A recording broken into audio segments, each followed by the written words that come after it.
குரு வாழ்க, குருவே துணை, குருவே சரணம். அனைவருக்கும் வணக்கம். நான் சேலத்திலிருந்து அஸ்ட்ரோ மீனம் ராதா. நம்ம இந்த வீடியோ பதிவுல ராகு கேதுவால் ஏற்படுகின்ற தோஷங்களை பத்தி பார்க்க போறோங்க. பொதுவா ராகு கேது தோஷத்தை நாகதோஷம், சர்ப்பதோஷம், இல்லைன்னா ராகு கேது தோஷம், கால சர்ப்ப தோஷம், களத்திர தோஷம், மாங்கல்ய தோஷம் அப்படின்னு சொல்லிட்டு புத்திர தோஷம், திருமண தோஷம் அப்படிங்கிற விஷயங்களை சொல்லியிருக்கிறாங்க. இப்ப நாகதோஷம், சர்ப்பதோஷம் அப்படின்னா ரெண்டுமே ஒண்ணுதாங்க. இது ஒருவருடைய ஜாதகத்துல லக்னத்துக்கு 1ஆம் இடம், 2ஆம் இடம், 4ஆம் இடம், 5ஆம் இடம், 7ஆம் இடம், 8ஆம் இடம் இந்த இடங்கள்ல ராகுவோ அல்லது கேதுவோ இருக்குதுன்னு வச்சுக்கோங்க. இந்த நாகதோஷம், சர்ப்பதோஷம் அப்படிங்கறத சொல்லுவாங்க. இந்த அமைப்பில் இருக்கும் பொழுது குடும்பத்துல பிரச்சனைகள் இருந்துகிட்டே இருக்கும். குடும்பம் அமையறதுல பிரச்சனை இருக்கும். 2ஆம் இடத்துல ராகுவோ கேதுவோ இருக்குதுன்னு வச்சுக்கோங்க, குடும்பத்துல பிரச்சனை இருக்கும். இல்லைன்னா குடும்பம் அமையறதுக்கே பிரச்சனையா இருக்கும். 7ல ராகுவோ கேதுவோ இருக்கும்போது திருமண விஷயத்துல பிரச்சனைகள் இருக்கும். திருமணம் ஆகிறதுக்கு லேட் ஆகும்.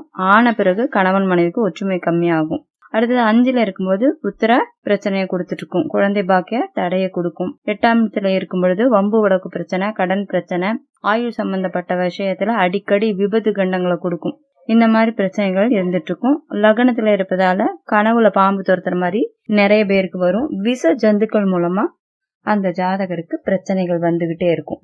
அடுத்தது பாத்தீங்கன்னா கால சர்ப்ப யோகம். இந்த கால சர்ப்ப யோகம்னாலும் சரிங்க, தோஷம்னாலும் சரிங்க, ரெண்டுமே ஒரே அமைப்பு தாங்க.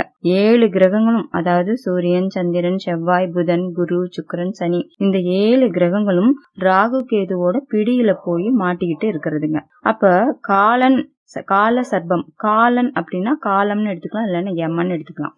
சர்ப்பம்னா பாம்பு. அப்ப யமனுக்கும் பாம்புக்கும் நடுவுல எல்லா கிரகங்களும் நிக்குது.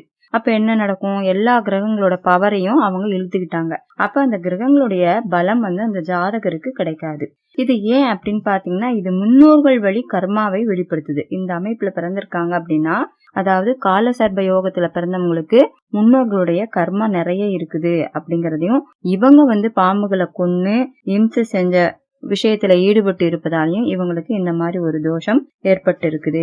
இந்த மாதிரி அமைப்புல இருக்கிறவங்களுக்கு என்ன மாதிரி பலன்கள் கிடைக்கும் அப்படின்னா, கல்வியாகட்டும், தொழிலாகட்டும், திருமணம் ஆகட்டும், இல்ல குழந்தை பேர் ஆகட்டும், மற்ற எந்த விஷயமா இருந்தாலும் அதுல தடையை கொடுத்துக்கிட்டே இருக்குங்க. அதாவது குறிப்பிட்ட வயசுல நடக்க வேண்டிய காரியங்கள் அந்த குறிப்பிட்ட வயசுல நடக்காம போகுங்க. கிட்டத்தட்ட பாத்தீங்கன்னா 36 வருடங்கள் இந்த கிரகங்கள் எல்லாமே பலம் இழந்துதாங்க செயல்பட்டு கொண்டிருக்கும். பலம் இழந்து இந்த ஜாதகருக்கு கிடைக்க வேண்டிய நல்ல பலன்கள் எதுவுமே கிடைக்காது. இந்த 36 வருடங்கள் மிகவும் கஷ்டப்படக்கூடிய ஒரு சூழ்நிலையை கொடுக்குங்க. இதுதான் கால சர்ப்ப யோகத்தினுடைய அமைப்புங்க. இந்த மாதிரி அமைப்புகள்ல இருக்கும் பொழுது என்ன மாதிரி எல்லாம் நம்ம பரிகாரம் செய்யலாம் அப்படிங்கறத பாக்கலாங்க. இங்க பரிகாரம் அப்படின்னு நாங்க சொல்றது எல்லாமே கோவில் வழிபாடுகள் தாங்க. இது தவிர வேற எந்த பரிகாரமும் இந்த சேனல்ல நாங்க சொல்றது கிடையாதுங்க. இதனுடைய தொடர்ச்சி அடுத்த வீடியோல பார்க்கலாங்க. நன்றி, வாழ்க வளமுடன்.